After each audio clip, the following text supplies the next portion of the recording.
আসসালামু আলাইকুম। এখন আপনারা বয়ান শুনতেছেন অন্ধ হাফেজ ও কারি ইমাম হুসাইন সাহেব, কুমিল্লা। মুসলমানের সন্তান ডাক দিয়া বলে, হুজুর আমার গ্যাস্ট্রিক আলসার, আমি রোজা রাখতে পারবো না।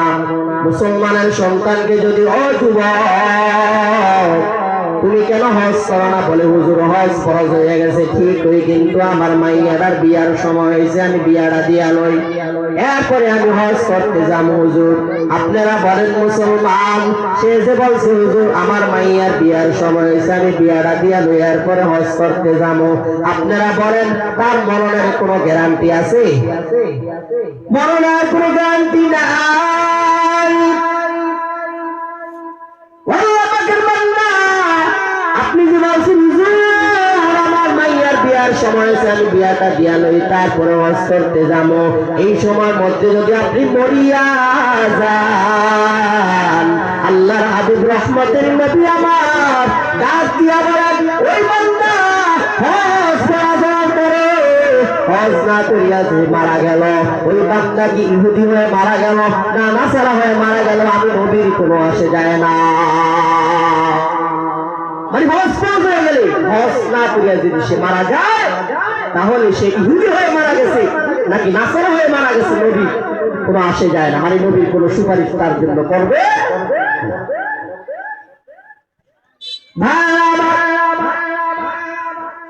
এজন্য মুমিনের পরিপূর্ণ মুমিন আল্লাহ পাকের বান্দা ঈমান আনো, পরিপূর্ণ ঈমান। ইমানদার দাবি কর 5 ওয়াক্ত নামাজ, 1 ওয়াক্ত নামাজও পড়ো না। ইমানদার দাবি কর আল্লাহ পাকের বান্দা মুসলমানের হকগুলা ঠিকভাবে আদায় করো না। ইমানদার দাবি কর আল্লাহ পাকের বান্দা ইমানদার তো তা হবে যারা মুসলমান, যাদের ভিতরে জিহাদের তামান্না থাকবে। পরিপূর্ণ ইমানদার তো তারা হবে যারা মুসলমান মসজিদের মধ্যে থাকবে, মাদ্রাসার মধ্যে থাকবে, ময়দানের মধ্যে থাকবে। আল্লাহ পাকের বান্দা যেমন ইমানদার ছিলেন, সাহাবায়ে কেরামরা জীবন দিতে প্রস্তুত হয়ে যাইবে, জীবন দিতে প্রস্তুত হয়ে গেছেন, এরপরও ঈমান ছাড়তে রাজি হয় নাই। আল্লাহ পাকের বান্দা সাহাবায়ে কেরামের ঈমানের মতন আমাদের ঈমানটা হতে হবে, তাবেঈনদের মতন ঈমান আমাদের ঈমানটা হতে হবে। আল্লাহ পাকের বান্দা গৌর গোবিন্দ যখন শাহজালাল রাহমাতুল্লাহ আলাইহিকে ভয় দেখাইলেন, ও মোল্লা তুমি এখান থেকে চলে যাও, না হলে কালকে সকালে আমি যুদ্ধের ডাক দিব। শাহজালাল রাহমাতুল্লাহ আলাইহি বলে, আমরা এখান থেকে যাওয়ার জন্য আসি নাই, আমরা আল্লাহর দ্বীন এখানে প্রচার করব, এই জন্য আসছি। আল্লাহ পাকের বান্দারা রাত্রে 3টার সময় আল্লাহ তাআলার কাছে তাহাজ্জুদ কইরা আল্লাহরে ডাক দিয়া কয়, আল্লাহ আমরা তো 360 জন এখানের মধ্যে আসছি, আল্লাহ আপনি আমাদেরকে সাহায্য করেন। এরা তো সকাল বেলা যুদ্ধ করবে, আমাদের কোনো অস্ত্র নাই, আমাদের শুধু অস্ত্র একটাই আছে, আল্লাহু আকবার। ও আল্লাহ আমাদের অস্ত্র নাই, আমাদের বিমান নাই, আমাদের কিচ্ছু নাই, ও আল্লাহ আপনি আমাদেরকে সাহায্য করেন। তাহাজ্জুদ নামাজ পড়িয়া এবার শাহজালাল রাহমাতুল্লাহ আলাইহি 360 আউলিয়ার মধ্যে একজনকে ডাক দিয়া বললেন, কে আছো ফজরের আযান দিবা? একজন ডাক দিয়া বললেন, হযরত আমি ফজরের নাম আযানটা দিয়া দিব। এবার যখন ফজরের আযানটা দিলেন, তাকে দেখে গৌর গোবিন্দের বিল্ডিং এর ইট একটা একটা কইলা শুরু করা শুরু হয়ে গেছে। সুবহানাল্লাহ। আমরা তো এখনো আল্লাহু আকবার বলি, কেন পড়ে না? আমাদের ঈমান দুর্বল। জিয়াদ চাই পুলিশের ভিড়া দেখলে একটাও নাই, কথা বলা খাতে কিনা? পুলিশের ভিড়া দেখলে একটা, তাহলে কেন ইমানদার? একটা ঘটনা মনে পড়ছে, কইতাম নি ভাইরা আমার। এক বাচ্চা বড় জালেম মুসলমান ও বেলা শরীর যুবক ও পর্দারুন তোমার মা বলে না ও বৃদ্ধ বাবাজিরা, তাকে দেখেন কেমন ইমান। বাদশার দেশের মধ্যে ঘোষণা হয়ে গেছে, মুসলমান যেখানে পাইবা সেখানেই হত্যা করে ফেলবা, নাউযুবিল্লাহ। এবার বাদশার উজিরেরা বের হয়ে গেল। এবার তাকায় দেখি তিনজন যুবক মুসলমান। কয়জন? বলেন বলেন কয়জন? তিনজন যুবক মুসলমান। এবার বাদশার উজির ডাক দিয়া কয়, ও যুবক, তোমরা কি মুসলমান? এবার যুবকরা ডাক দিয়া বলে, হ্যাঁ আমরা মুসলমান। এবার যুবকদেরকে বাদশার দরবারের মধ্যে নিয়ে গেল। এবার বাদশা ডাক দিয়া কই, যুবক, তোরা কি আগুনের মধ্যে যাবি নাকি আমার কদমের মধ্যে সেজদা করবি? না আউযুবিল্লাহ। বলেন আমরা সেজদা করি কারে? বলেন না কারে? আল্লাহকে আমরা সিজদা করি। আমাদের এত সুন্দর দামি কপাল, এই কপালটা আমরা যখন মাটির মধ্যে টেকা দেই, নামাজের মধ্যে সিজদায় যাইয়া, আমরা যখন কার্পেটের উপরে টাইলসের উপরে ঠেকায়া দেই, আল্লাহ তাআলা বলে, বান্দা তুমি টাইলসের উপরে কপাল ঠেকাও নাই, তুমি যখন কপালটা ঠেকায়া দিছো, আমি আল্লাহ তাআলা তোমার কপালের নিচে আমার কুদরতি কদমটা বিছায়া দিছি। সুবহানাল্লাহ। মকম সুসতি নামাজে বন্দেগানা ফাওয়াইলুল মুসাল্লিন আল্লাযীনা মুমিনারা ইনামাজি ইনদা বিদায়াত ইস্তাঈনু আয়াতে কুরআবাহা আয়াতে কদ আফলাহারা ইয়াদিকুন গৌরকুন্দর মানি ইয়াজিদুল সাদিকুন। এবার ওই যুবকদেরকে ডাক দিয়ে বলে, যুবক, তোমরা কি আমার কদমের মধ্যে সেজদা দিবা নাকি আগুনের মধ্যে যাইবা? যুবক সন্তান করে, আমাদের জীবন চলে যেতে পারে, তারপর আপনার কদমের মধ্যে সেজদা দিব না। এবার বাদশাহ উজিরদেরকে ডাক দিয়ে বলে, উজিরেরা লাঠি জমা করো, আগুন ধরাও, ডেকের মধ্যে তেল দাও, ডেকের মধ্যে তেল দিয়ে তেলগুলা পক পক করে ফুটাইয়া নাও। ওই যুবকদেরকে আমি তেলের ডেকের মধ্যে ফালাইয়া দিব। এবার যুবকদেরকে তেলের ডেকের সামনে দাঁড় করাইয়া বলে, যুবক, তুমি কেন তুমি ইমানটা ছেড়ে দাও, আমার কদমের মধ্যে সেজদা দাও, না হলে দেখছুনি উত্তপ্ত আগুন এই তেলের ডেকের মধ্যে তোমাকে ফালাইয়া দিব।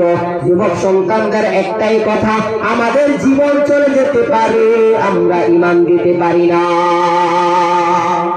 কেমন মুমিন, কেমন মুসলমান, জীবন দিয়ে দিতে রাজি আছে, ইমান দিতে রাজি হয় না। এবার ওই যুবক সন্তান প্রথম যুবককে তেলের মধ্যে ফেলায় দিল। ফেলায় দেওয়ার পরে সাথে সাথে নাই, সব হাড্ডি গুড্ডি সব আলাদা হয়ে গেছে, মানে জান্নাতের মধ্যে চলে গেছে। সুবহানাল্লাহ। আর কে তার খৌফে আকবার দিল মতাগম জান্নাতুল মাওয়াতে গাদুরা মাকাম ওহি কাদের জলিলুল্লাহ জাহাদার মহান হালে তুহি মেরা নিগাহদার। এবার প্রথম যুবককে যখন পালাইল, ওই যুবকটা জান্নাতের মধ্যে চলে গেছে। দ্বিতীয় যুবককে বলে, যুবক, দেখছো তোমার ভাইয়ের হাড্ডি গুড্ডি সব আলাদা হয়ে গেছে, তোমাকেও পালায় দিব, তাড়াতাড়ি আমার কদমে সেজদা দি। যুবক সন্তানটা বলে, না না, আমাকেও পালায় দাও, আমি তোমার কদমে সেজদা দিব না। এবার দ্বিতীয় যুবকটাকেও পালায় দিল। 3 নাম্বার যুবককে যখন পালাইবে, উজির ডাক দিয়া কয়, বাদশাহ, যুবকটাকে আপনি পালায়েন না, আমার হাতে দিয়া দেন, আমি যুবকের ঈমানটা নষ্ট করতে পারবো, 1 মাস সময় দেন। ওই যুবকটাকে নিয়ে বাদশাহ উজির বাদশার উজিরে এবার নিয়ে বাড়ির মধ্যে চলে গেল। নিজের রমণী মেয়েটাকে বলে, ও মেয়ে, যুবকের সামনে যেভাবে কৌশল করা দরকার জেনাবে বিচারের জন্য, ওইভাবে তুমি কৌশল করে সেজে গুজে যুবকের সামনে যাও, যুবককে আকৃষ্ট করো। এবার ওই মেয়েটা এমন কোন কৌশল নাই অবলম্বন করে না, এমন সুন্দর ভাবে সাজছে যে দেখবে সে পাগল হয়ে যাবে। আল্লাহ পাকের বান্দা এরপরে কি করলেন, ওই যুবক সন্তানটার সামনে গেলেন। যুবক তাকায়, মেয়েটা তাকায় দেখি যুবকটা নামাজের মধ্যে দাঁড়ানো। মেয়েটার সামনে, মেয়েটার দিকে কোনো কর্ণপাত যুবক করে না। এবার আবার ওই মেয়েটা যুবককে আবার ইমানটাকে হারানোর চেষ্টা করলেন। এবার ওই মেয়েটাকে দেখি যুবক সন্তানটা নামাজের মধ্যে দাঁড়ানো, মেয়েটার দিকে একবারও তাকায় না। এবার মেয়েটা ডাক দিয়া বলে, যুবক তুমি কেন আমার দিকে তাকাও না? এবার যুবক সন্তান ডাক দিয়া বলে, ও বোন, আমি এমন এক কালিমার ট্যাবলেট খাইছি, যেই কালিমার ট্যাবলেট আমার পশমের গোড়ায় গোড়ায়, কালিমার ট্যাবলেটের মহাব্বত আমার পশমের গোড়ায় গোড়ায় ঢুকে গেছি। আমার জীবনও যদি চলিয়া যায় তারপরও আমি ইমান ছাড়তে পারবো না। মেয়েটা অন্তরের মধ্যে কল্পল থাকলো। মেয়েটা ডাক দিয়া বলে, যুবক তুমি ইমানের কেমন অংশ খাইছো, কেমন কালিমার ট্যাবলেট তোমার দিলের মধ্যে ঢুকাইছো, আমাকে একটু ঢুকায় দাও। এবার যুবকটা ওই মেয়েটাকে কালিমা পড়ায় দিলেন। মেয়েটাকে যখন কালিমা পড়ায় দিলেন, এবার মেয়েটা যুবকটাই বলে, আমরা এখানে থাকতে পারবো না, আমার বাবা জানতে পারলে আমাকে মেরে ফেলবে। এবার ওই মেয়েটা আর যুবকটা রাতের বেলা বের হয়ে গেছি, গ্রাম পার হয়, পার হয়। এবার পার হইতে হইতে হইতে হইতে এবার তাকায়া দেখি কিছু দূর যাওয়ার পর এবার তাকা দেখে ঘোড়ার উপরে দুইটা সুন্দর যুবক আসতেছে। তারা ভয় পেয়ে গেছে, হায় হায় আমাদেরকে না জানি বাদশার উজিরেরা ধরে ফেলে, বাদশার মন্ত্রী ধরে ফেলে। এবার যুবকদেরকে ওই ঘোড়াওয়ালা দুইজন যুবক ডাক দিয়া বলে, ও ভাই ভয় পেও না, তোমার সামনে যে তোমার দোনো ভাইকে ত্যাগের মধ্যে পালায় দিছিল, আল্লাহ তাআলা জান্নাত থেকে ঘোড়া দিয়ে আমাদেরকে পাঠাইছে তোমাদের দুইজনের বিবাহ পড়ায় দেওয়ার জন্য। আসো আমরা তোমাদের দুইজনের বিবাহ পড়ায় দিই। সুবহানাল্লাহ। দেখছেন নি কাণ্ড? যেই যুবকদেরকে আগুনের মধ্যে ফালাই দিছিল, ওই যুবকরা কি করছে, আল্লাহ তাআলা ওই যুবকদেরকে জান্নাত থেকে ঘোড়া দিয়ে পাঠাইছে। সুবহানাল্লাহ।